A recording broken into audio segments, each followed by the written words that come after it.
Please welcome to speak to us the funniest man on earth, a performer of legendary comic genius, a children's book author of profound depth, an individual of enormous compassion who is doing so much to make our world a better place, the great Jim Carrey.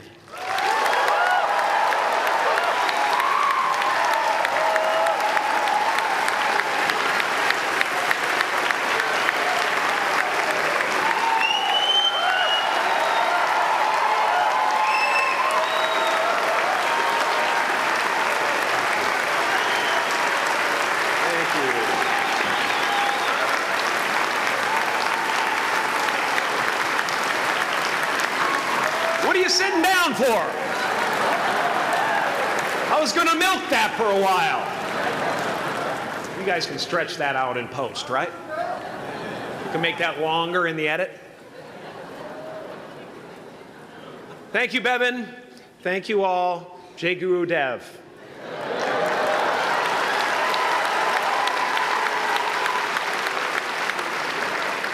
I brought one of my paintings to show you today. I hope you guys are going to be able to see it okay.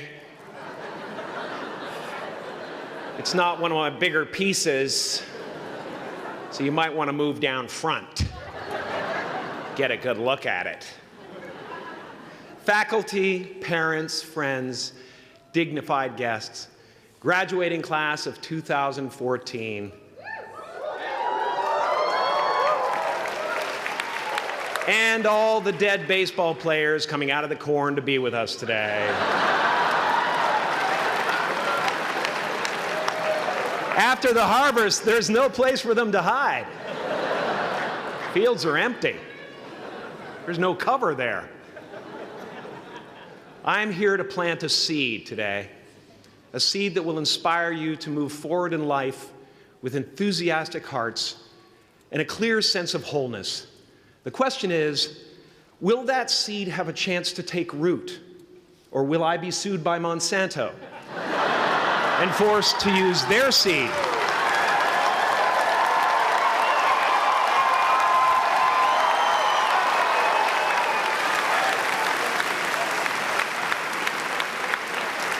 Which may not be totally Ayurvedic. Excuse me if I seem a little bit low energy today, whatever this is.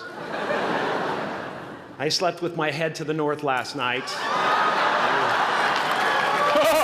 Oh man! Oh man! You know how that is, right, kids?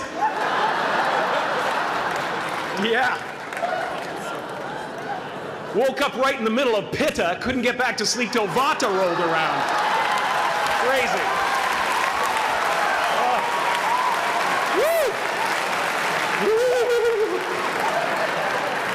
But I didn't freak out, you know. I used that time to eat a large meal. Connect with someone special on Tinder. Because life doesn't happen to you, it happens for you. How do I know this? I don't, but I'm making sound, and that's the important thing. That's what I'm here to do. Sometimes I think that's the only thing that's important, really, you know? It's just letting each other know we're here. Reminding each other that we're part of a larger self. I used to think Jim Carrey is all that I was. Just a flickering light, a dancing shadow, the great nothing masquerading as something you can name. Seeking shelter in caves and foxholes dug out hastily, an archer searching for his target in the mirror, wounded only by my own arrows.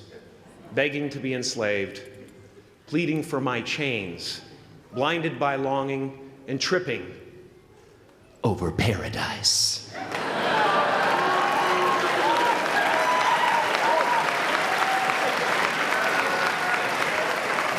Can I get an amen? You didn't think I could be serious, did you? I don't think you understand who you're dealing with. I have no limits.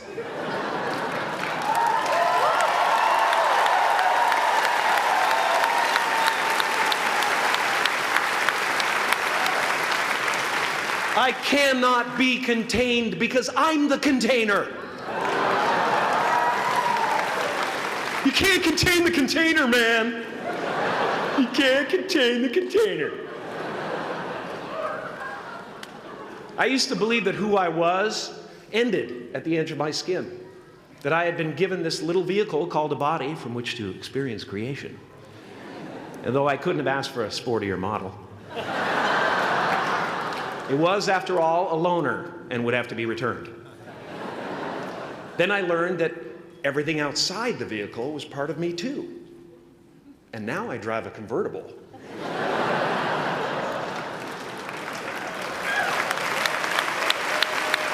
Yeah, man.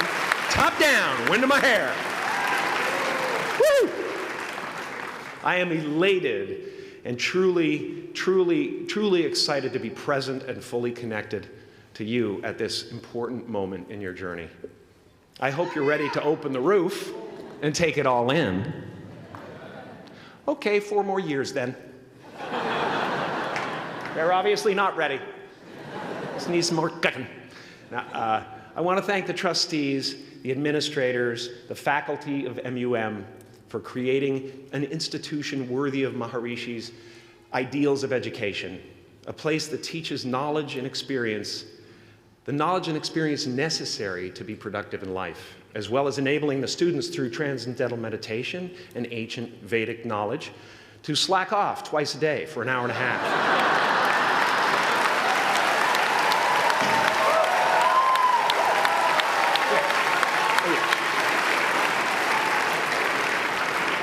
Don't think you're fooling me. But I guess it has some benefits. It does allow you to separate who you truly are and what's real from the stories that run through your head. You have given them the ability to walk behind the mind's elaborate set decoration and to see that there's a huge difference between a dog that is going to eat you in your mind and an actual dog that is going to eat you.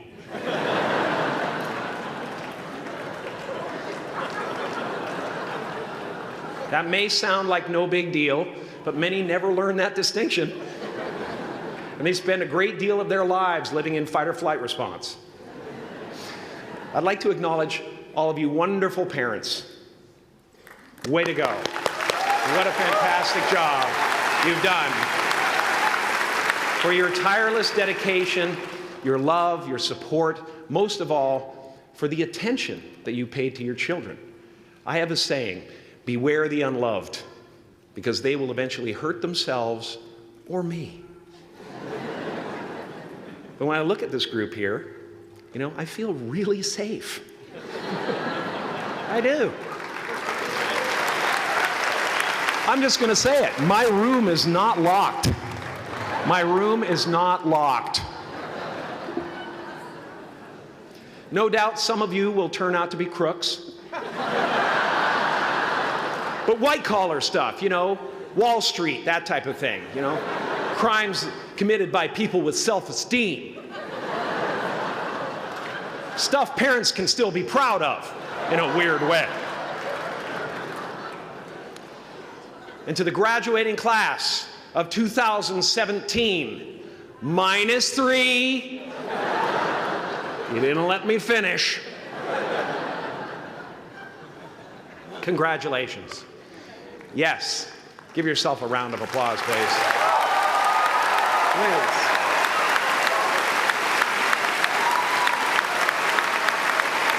Yeah.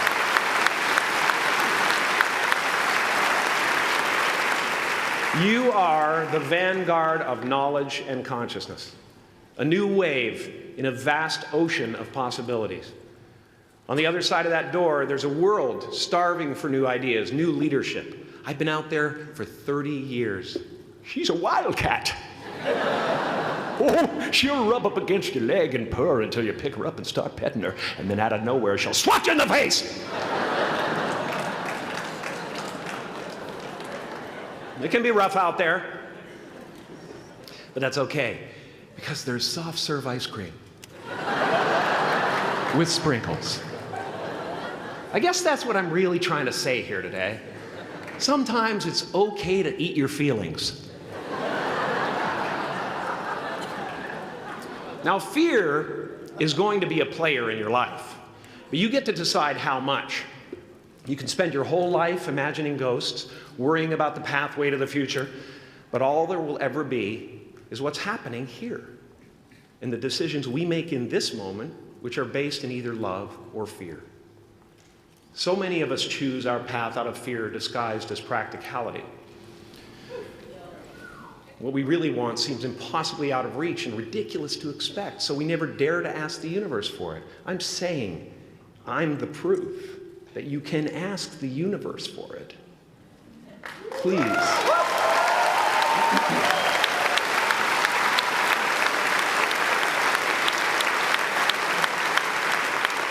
And if it doesn't happen for you right away, it's only because the universe is so busy fulfilling my order.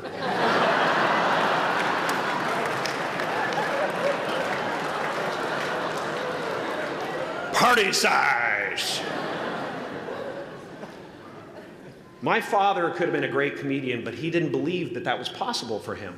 And so he made a conservative choice. Instead, he got a safe job as an accountant. And when I was 12 years old, he was let go from that safe job. And our family had to do whatever we could to survive. I learned many great lessons from my father, not the least of which was that you can fail at what you don't want. So you might as well take a chance on doing what you love.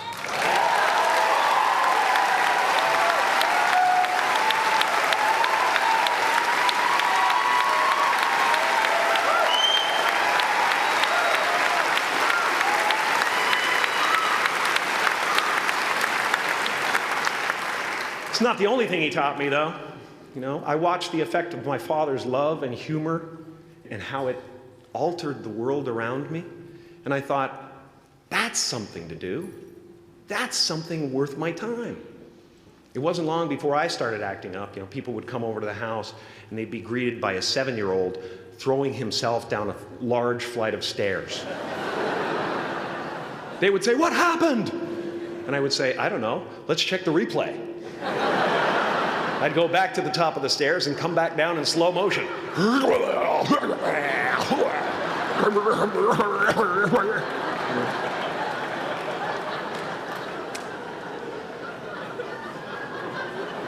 It was a very strange household.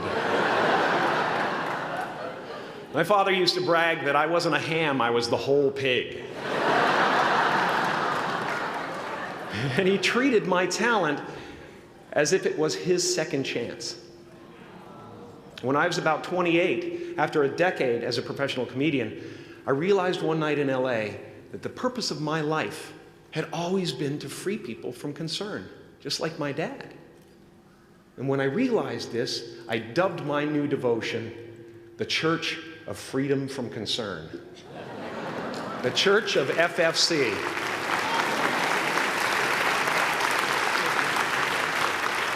And I dedicated myself to that ministry.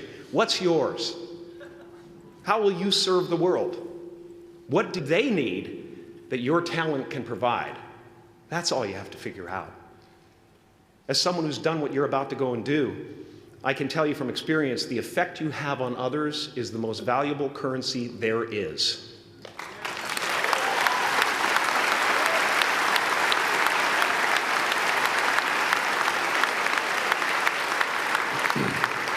Because everything you gain in life will rot and fall apart, and all that will be left of you is what was in your heart. My choosing to free people, from concern got me to the top of a mountain. Look where I am. Look what I get to do. Everywhere I go. I'm going to get emotional because when I tap into this, it really is extraordinary to me. I did something that made people present their best selves to me wherever I go.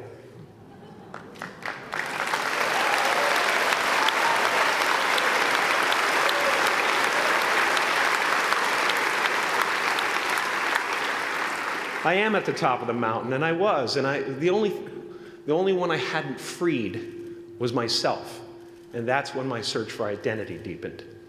I wondered who I'd be without my fame. Who would I be if I said things that people didn't want to hear? Or if I defied their expectations of me? What if I showed up to the party without my Mardi Gras mask and refused to flash my breasts for a handful of beads? I'll give you a moment to wipe that image out of your mind. But you guys are so ahead of the game. You already know who you are. And that peace that we're after lies somewhere beyond personality, beyond the perception of others, beyond invention and disguise, even beyond effort itself. You can join the game, fight the wars, play with form all you want, but to find real peace, you have to let the armor go. Your need for acceptance can make you invisible in this world. Don't let anything stand in the way of the light that shines through this form. Risk being seen in all of your glory.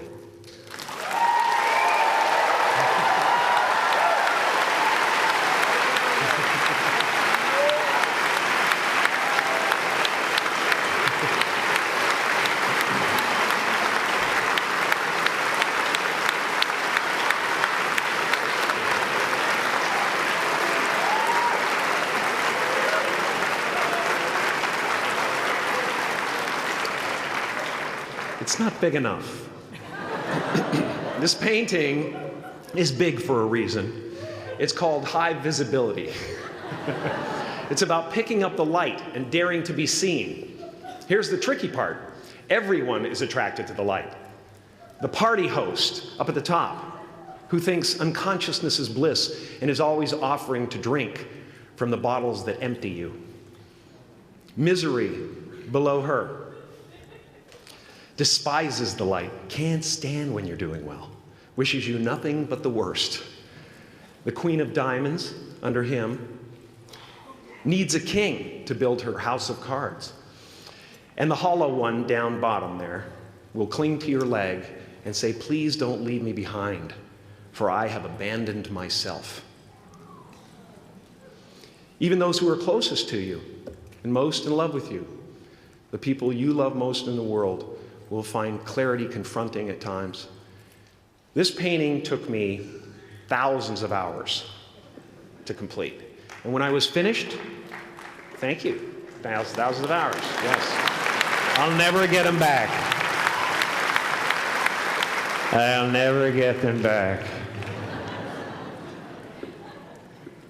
I worked on this for so long. I was weeks and weeks like a madman alone on a scaffolding.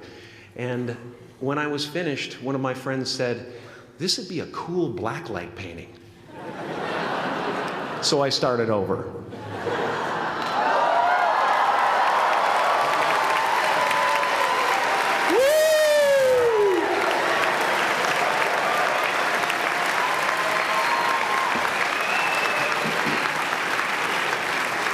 Welcome to Burning Man. Some pretty crazy characters up there, but better up there than in here. You know, painting is one of the ways, thank you. Painting is one of the ways I free myself from concern, a way to stop the world through total mental, spiritual, and physical involvement. But even with that comes a feeling of divine dissatisfaction, because ultimately, we're not the avatars we create. We're not the pictures on the film stock. We are the light that shines through. All else is just smoke and mirrors, distracting, but not truly compelling. I've often said that I wished people could realize all their dreams and wealth and fame, and so that they could see that it's not where you're going to find your sense of completion.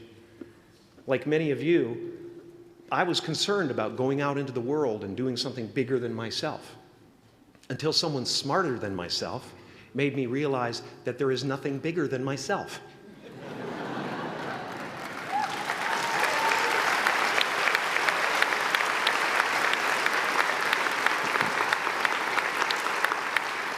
My soul is not contained within the limits of my body. My body is contained within the limitlessness of my soul, one unified field.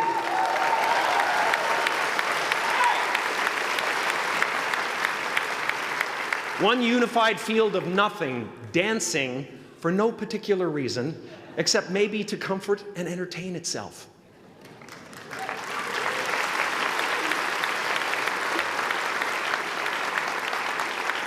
As that shift happens in you, you won't be feeling the world, you'll be felt by it. You'll be embraced by it. Now I'm always at the beginning.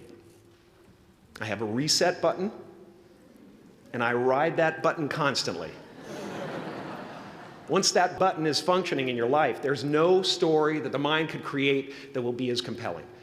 The imagination is always manufacturing scenarios, both good and bad, and the ego tries to keep you trapped in the multiplex of the mind.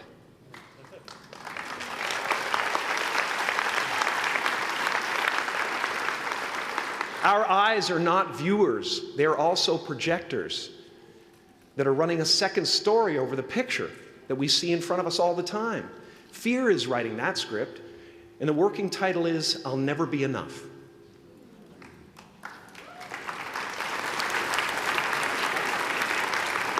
Now you're going to look at a person like me and say, how could we ever hope to reach those kind of heights, Jim?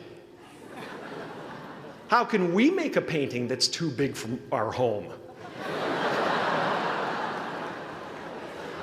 How do you fly so high without a special breathing apparatus? This is the voice of the ego. And if you listen to it, there will always be someone who's doing better than you. No matter what you gain, ego will not let you rest. It will tell you that you cannot stop until you've left an indelible mark on the earth, until you've achieved immortality. How tricky is this ego that it would tempt us with the promise of something we already possess?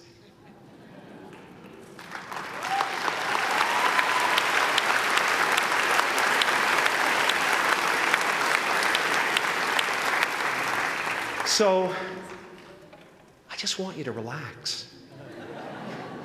You know, that's my job. Relax and dream up a good life. I had a substitute teacher from Ireland in the 2nd grade that told my class during morning prayer that when she wants something, anything at all, she prays for it and promises something in return, and she always gets what she wants. Well, I'm sitting at the back of the classroom, you know, thinking, wow, my family can't afford a bike, you know. So I went home and I prayed for one. And I promised I would recite the rosary every night in exchange. Broke that promise.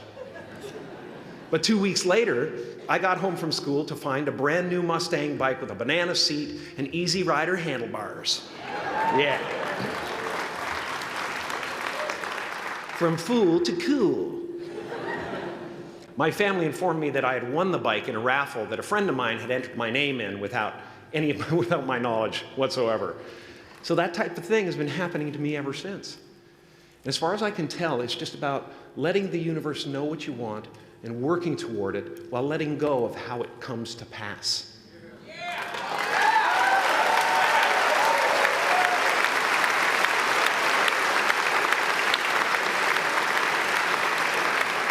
Your job is not to figure out how it's going to happen for you, but to open the door in your head. And when the door opens in real life, just walk through it.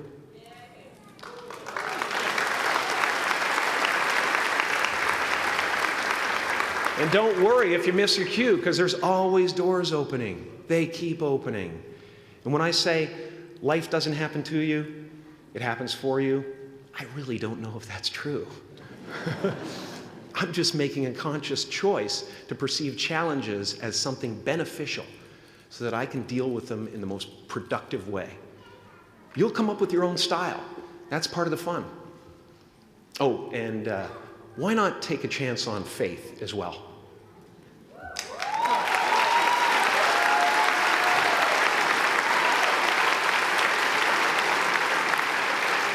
Take a chance on faith.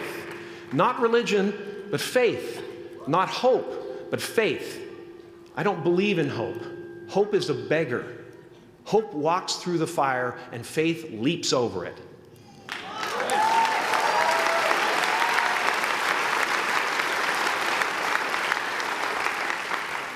You are ready and able to do beautiful things in this world. And after you walk through those doors today, You will only ever have two choices, love or fear. Choose love, and don't ever let fear turn you against your playful heart. Thank you so much. Thank you, Udell. I'm so honored. Thank you.